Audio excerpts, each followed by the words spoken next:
Okay, thanks a lot. I think, Klaus, you can start. Okay, well, thanks for the intro. Now that you've already spoiled all the surprises, I will go back to beginning. The headline was actually, I think, IMXC and its use case. Actually, what I'm going to present is not so much the use case, because Costas Vanos have already implemented manufacturing use cases, and there's quite a lot of them. But the objective we were having in the showcase was a little bit larger than that. And what you see is a panel that we presented, that we developed for Hannover Messe, so it was an April trade show, and it was trying to really put everything in context. So we have been looking at what is the role, the objective of the International Manufacturing X Council. I'm going to talk about that in a little. We have described what Daniel has explained as building blocks, how this concretely works in an environment where you're actually bringing together ecosystems from different regions, from different domains and from different countries, and across the IT, so the software processes and the processes that are happening on the shop floor, the OT processes together. And you were mentioning Japanese and Korean frameworks. Generally, what we're seeing is it goes beyond that. Just like the DSSC is trying to describe a common set of building blocks. There are countries, of course, that all develop their own reference architectures across domains. And if we want to cooperate together, we need to understand how it actually works. And everything you see here, like the introduction of the international manufacturing, the standards, the reference architecture mapping, and the description of the showcase was meant, of course, with a technical audience in mind. This is TechX, but if we are not able to explain how the technology helps to implement also the legal, the regulatory, and the commercial constraints, we will not be successful. So it's making also for a technical audience the link to the other elements. We have focused actually on these architecture, on these principles that I'm going to explain a little bit in detail before, detailed description of 4 different use cases. And this is where, so the line that I'm highlighting right now is the first time that we've explicitly not just shown 4 business use cases that implement battery passport or shop floor management or what have you, but that we've also very much pushed into focus this idea of federation of trust. How can we, in this case the International Manufacturing X Council, define a trust model that will work together with existing trust models, industrial, regional identity systems, in a way that it actually allows us to implement use cases across different systems. And actually, Manus and Cosmos were being part of this. The Gaia-X lab team has been helping a lot with one implementation of such credential issuers. The French Data for Industry X project has been participating, and a lot of others. I spare you to go through all of them, but it's been a list between industrial players, between research institutes, and different initiatives. So showcase means it's also something practical, and I mentioned the participation of the lab. So what we have also done, what you will see in the parallel session with Dauphine, for instance, is how we have found a technical solution to make this square round, to square the circle. And as Christopher said, we have also now, from a technical side, we've discussed it in the architecture and the technical committee, described these principles in the respective, in the architecture document. I would like to start, because it says International Manufacturing X Showcase, with the real challenge that we will have to be looking at from a technical perspective. So International Manufacturing X is an industrial group. It's currently consisting out of 15, soon 17 or 18 countries. that are trying to resolve very, very, very global problems. One of the biggest challenges we had in the manufacturing industry, we all know this as consumers, was the resilience of the supply chain. What happens if COVID is breaking down supply chains, or the Iran war, or whatever other kind of customs barriers?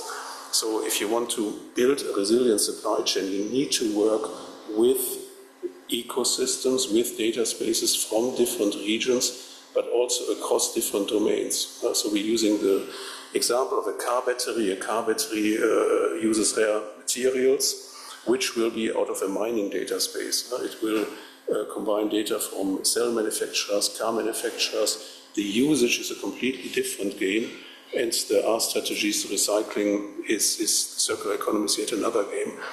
So resilience across the supply chain also means you have to address how trust, how data flows across different regions, regulatory environments, different domains. In a similar vein, we're all trying to optimize the sustainability of manufacturers' goods, but also energy, whatever other kind of products. It only works if you actually combine data from various sites. And ultimately, I think Cosmas talked this morning about breaking down barriers between different manufacturers, because that will make us more efficient. This is a very, very, very serious issue for the competitiveness of our industry today, because there are platform economies in large Asian countries. There are platform economies driven by venture capitalists that actually do this integration today. If we are not able to integrate, we will simply not be competitive.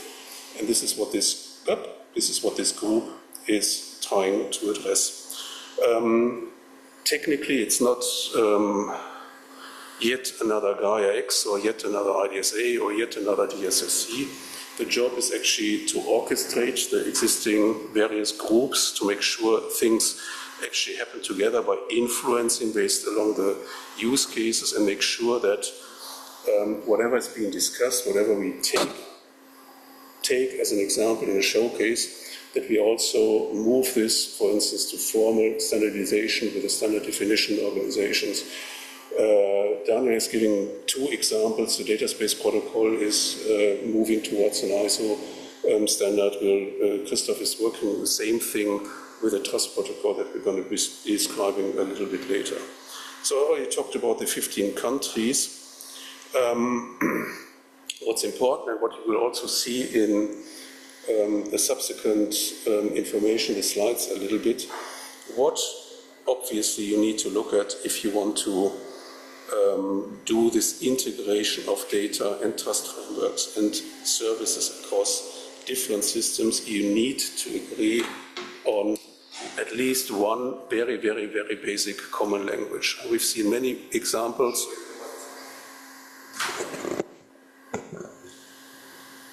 We have seen many examples where individual projects have actually picked one choice. In my project ABC, this is the choice of technologies I'm taking. But if you want to do it globally, if you want to scale it, if you want to also fulfill the obligations of how's it called? Season 2 of the data spaces, we need to scale, we need to find ways on how we can come to a common basis, and then to build on top of that shared services that are co-developed, co-operated, and then from that implement respectively the use cases. So that's the IMXC of this presentation. What are we doing? What are we trying to do? What are we showcasing? I will go now one step more detailed into the showcase to flip back a little bit to the basic ideas. So what we've been trying, or what we've been demonstrating, is a use case around a car factory. Sorry, I mean, the clock says 8:37 seconds, but I'm sure I didn't talk already 30 minutes. little irritation. So what we've been looking was a showcase of a car battery along its whole life cycle. So I've mentioned this already before. If you and the starting point is of the supply chain is getting to the raw materials. This typically means you have a mining data space in Australia or in South Africa or South America. Then you look at the process where the battery cells are going to be produced. So from the raw materials you build battery cells, which then are actually going to be assembled with a housing of the car battery. So you have thousands of cells that you put together in one cage that's going to be part of the car to begin with, by a different type of setup. So in our use case, the component delivery, we've been looking at examples from the US, from Japan and Korea. The housing was actually put together in Germany. And what you see here is this little link, because this is yet another challenge of integration.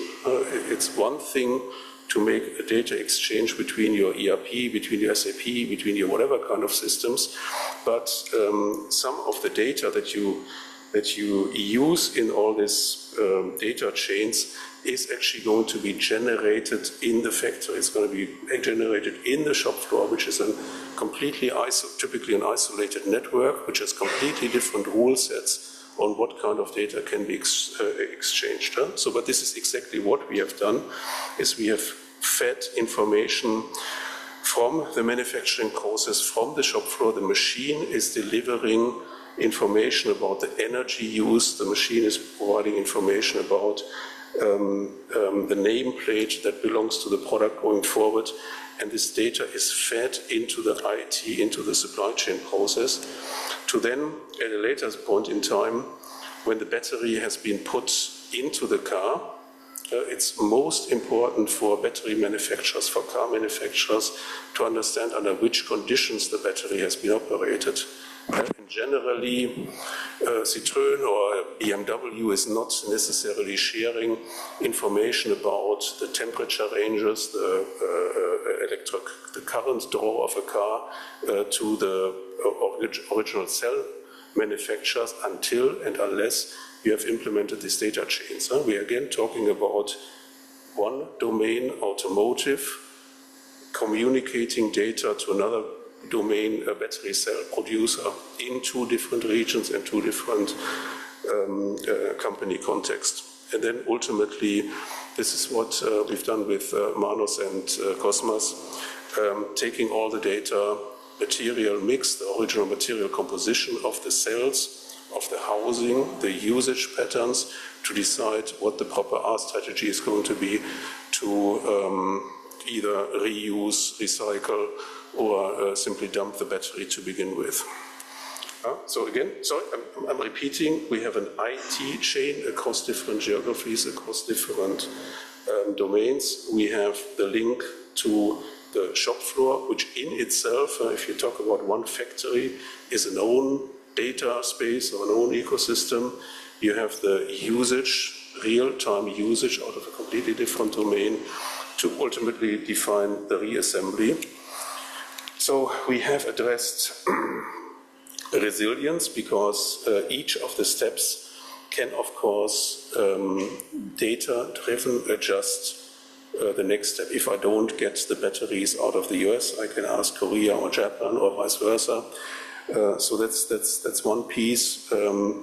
If we have data exchange on the shop floor in the manufacturing site, you can reconfigure your machines, you can optimize the energy of the machines, you can increase or decrease the production based on the input from the supply chain. But what is also important, if we combine all this data into one, you have a digital twin of not just the battery cell, not just of the car battery, but of the whole product, which actually is extremely important to accelerate the development of new products. I talked about competitiveness, innovation, productivity, resilience is what we've been trying, or the improvement of all the three is what we've been trying to show in this use case. And No. And this is the setup we have ultimately built. So you see 4 applications that are gathering all the information together out of the different processes. We have individual applications, that's not good showing, where each of these little monitors that I'm showing is showing an application that runs in the country that's shown in the flag. So we don't have a demonstrator that's just putting everything together. We have systems that are operating in Japan, in Korea, in Japan, in Spain, in Italy, in Greece, in Austria, in the US, that are all locally operating under their local regulatory environments, in their local environments, and they are talking to each other, providing this consolidated information here, for instance, in the battery passport application that I'm going to show in a minute. And coming back to our subject, if you build such a system, we always use the term trust. You need to trust each other.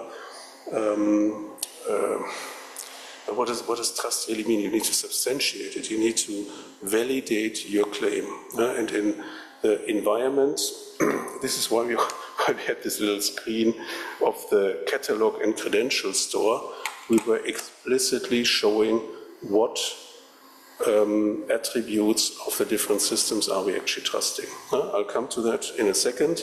So one is, of course, every country except for the European Union, which soon is going to have IDAS, has their own digital identity provider. So every country has been operating their own provider for the digital IDs, for the validation of digital IDs that we accept to the use case to begin with. Some of them, or many of them, because quite frankly, beyond Europe, we are not so advanced in all of the countries. Many of them have been using the Danube source code in order to make this happen, because the lab has been made towards this flexibility. But step number 1, every system has been validated by the ID of the operator. This is terribly important because you don't want to have any kind of digital twin where somebody is putting in fake data. You don't want to take usage data if it's not actually from a proper car and something completely faked. So ID is one thing. The second, and this has been by all the 8 participants of the use case individually, the second thing that you want to know is, well, if we are exchanging data, Daniel mentioned this with a reliance on data models, are we all using the same protocols? Are we using the same compliant version of the standards? Are we using, as the source code that we're using, compliant to the standard requirements that we've been looking at? And for this we had a second independent layer where SQS out of Spain was providing the validation of standard compliance of all the systems, applications, AAS servers, and what have you, has been validated. And third level is, well, I know the operator, I know it's been operated by Christoph, I know Christoph is compliant to EDC and AAS and what have you, but is the service that's going to be populated, is that really authorized to operate in a specific environment? So that's the third level, wherefore not operator focused, where we've said every environment a service is running on needs to validate that the endpoint has been validated by the lab, by the industrial site, by the shop floor, in order to make sure the data flow can happen between the different types of services. So why is that federated trust? Federated is because we have completely first of all, decentralized the trust authorities, the trust service providers, one in every country to provide the DID, the digital ID validation, one that's providing compliance to the standard statements, which is independent of the other 8, and one for each and every of the endpoints that are running and operating the services. So that's decentralized trust. Federated trust, it becomes federated if you have one governance authority that agrees, yes, these are the rules that actually allow us to connect to each other.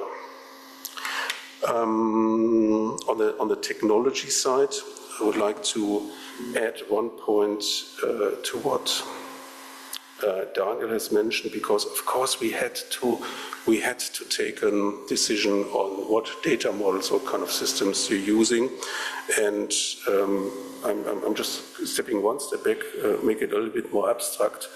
If you want to integrate processes horizontally or vertically, we have to respect the different domain-specific, regional-specific, legal and commercial requirements.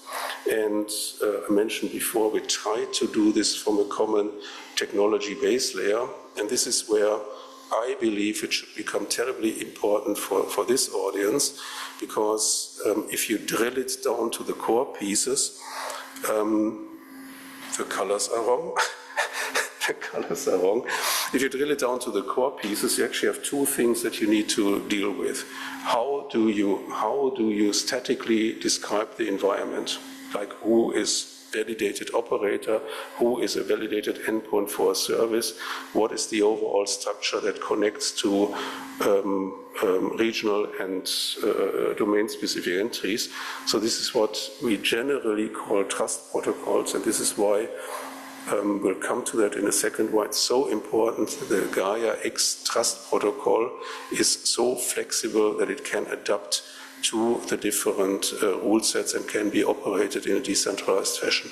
And the other one, as Daniel mentioned, is of course the data space protocol.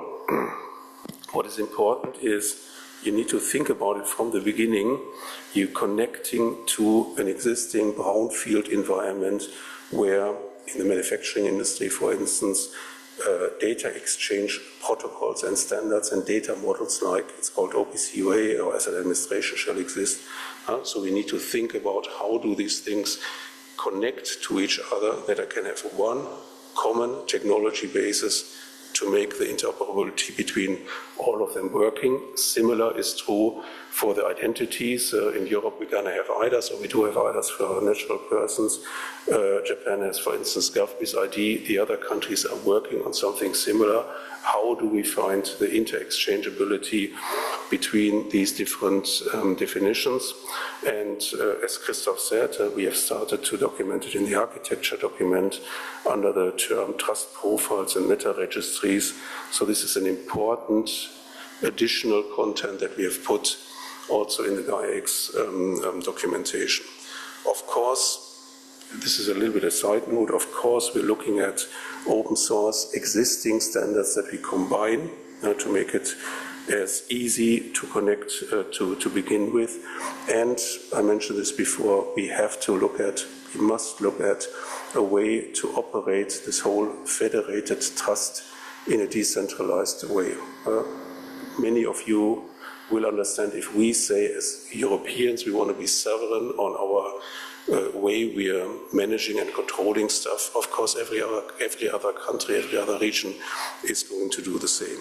And if all these pieces are in place, one common core, extension toward other domain-specific standards, including the data models, the identity authorization mechanisms, and the business services, based ideally on OSS, but if not, on open standards and on open protocols with a decentralized operating way, we are able to set up and roll up these kind of systems.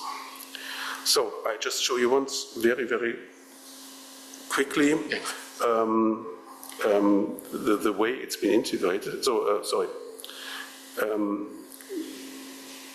I could go, I don't want to bother you, I could go through all of these little icons in the bottom and show how you have different views of applications that are actually showing the very, very specific aspect of our strategy or usage patterns or cell production or housing production, transport, PCF, I will just use one quickly, which is the overarching model that we've built, which actually takes, you see this here, the whole life cycle of a battery. And as I said, each of these items is going to be one specific application that's looking at one step of the life cycle. And let me see if that works. Yes, it does. It's been live a week ago, so wrong credentials. Here we go.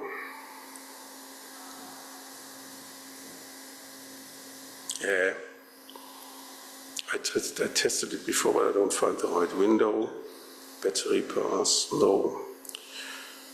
What you would see is one record based on a commonly, the data space authority, one common authority that has actually been taking all the information on material composition used on the data models of the asset administration shell, taken the digital nameplate, the asset information, the material composition, so this is battery chemistry, with all the detailed information that can be shared if you are approved to receive this information between all the parties.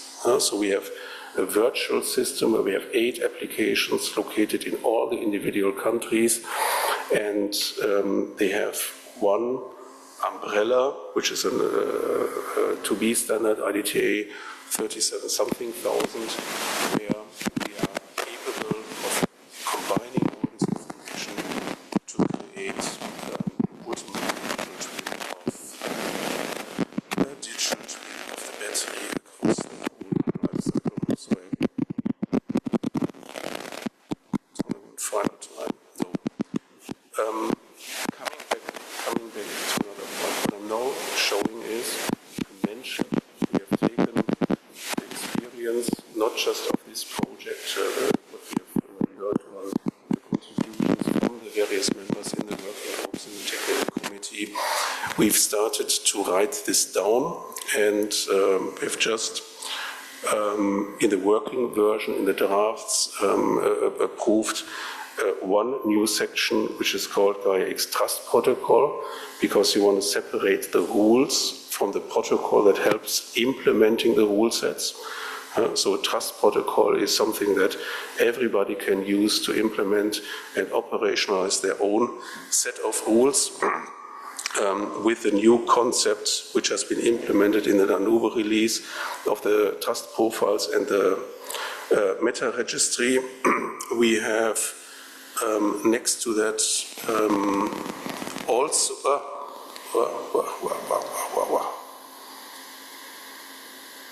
I wanted to show the picture. So this is the description on a more abstract level, how we used it in the architecture document, on how multiple systems can work together with the means that I've been discussing. As I said, parallel, Dauphine is presenting everything. You see the motivation, why it's actually needed. We'll work on the pictures. And we have added one use case, which has been mentioned already quite a few times, for which we've created a separate chapter in the architecture document. How do you take these principles of trust protocol towards making use of a trusted AI environment? Artificial intelligence may run or should run on a trusted infrastructure. That's one piece. But as Cosmo said, you need to be sure that the data, if you're training industrial models, is actually validated, is actually of a certain level of quality to avoid hallucinations. If you have somebody who is working on an infrastructure, taking data from the different ecosystems, data ecosystems, and creating models out of that, you also want to make sure that that person who is developing, or the company that's developing the models, is following the agreed rules for the development of models. And ultimately, that's a very important one. We talked a lot about agents that can automate activity between different process steps, an agent will or has to be commercially liable if something goes wrong. Perhaps not the agent, but the company that's operating the agent. So what you need, an agent needs to also fulfill the agreed rule sets. So think about trust protocol helping to validate these rules. And ultimately, an agent also needs to have an ID that you can link it to the respective commercial beneficiary, but also the commercial liable person if something goes wrong. So, that's it. Thank you.